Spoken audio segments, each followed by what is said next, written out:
ಆಕೆಯ ಹೆಮ್ಮೆಯ ಸಿಡಿಲಿನ ಮರಿಗಳೇ, ಏಳಿ ಎದ್ದೇಳಿ ಗುರಿ ಮುಟ್ಟುವ ತನಕ ನಿಲ್ಲದಿರಿ ಎಂಬ ಶ್ರೀ ಸ್ವಾಮಿ ವಿವೇಕಾನಂದ ವಾಣಿಯನ್ನು ಸ್ಮರಿಸುತ್ತ ಬೆಳಗಿನ ಜಾವದಲ್ಲಿ ಆಗಮಿಸಿರುವ ಗಣ್ಯರೇ, ಅಧ್ಯಕ್ಷರೇ, ಅತಿಥಿಗಳೇ, ನನ್ನ ಹಾಗೂ ಗುರುಗಳೇ ಮತ್ತು ನನ್ನ ಸಹಪಾಠಿಗಳೇ, ತಮಗೆಲ್ಲರಿಗೂ 78ನೆಯ ಸ್ವಾತಂತ್ರ್ಯ ದಿನಾಚರಣೆ ಶುಭಾಶಯಗಳು.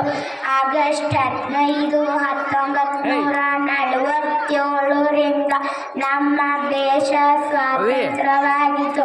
ಮೊದಲು ನಮ್ಮ ದೇಶವನ್ನು ಬ್ರಿಟಿಷರು ಆಳುತ್ತಿದ್ದರು. ಅವರು ನಮ್ಮನ್ನು ಗುಲಾಮರಂತೆ ಕಾಣುತ್ತಿದ್ದರು. ಮಹಾತ್ಮ ಗಾಂಧೀಜಿ, ಸುಭಾಷ್ ಚಂದ್ರ ಬೋಸ್, ಲಾಲಾ ಲಜಪತ್ ರಾಯ್, ಅನೇಕ ನಾಯಕರು ತಮ್ಮ ಪ್ರಾಣವನ್ನು ತ್ಯಾಗ ಮಾಡಿ ದೇಶಕ್ಕೆ ಸ್ವಾತಂತ್ರ್ಯ ತಂದುಕೊಟ್ಟರು.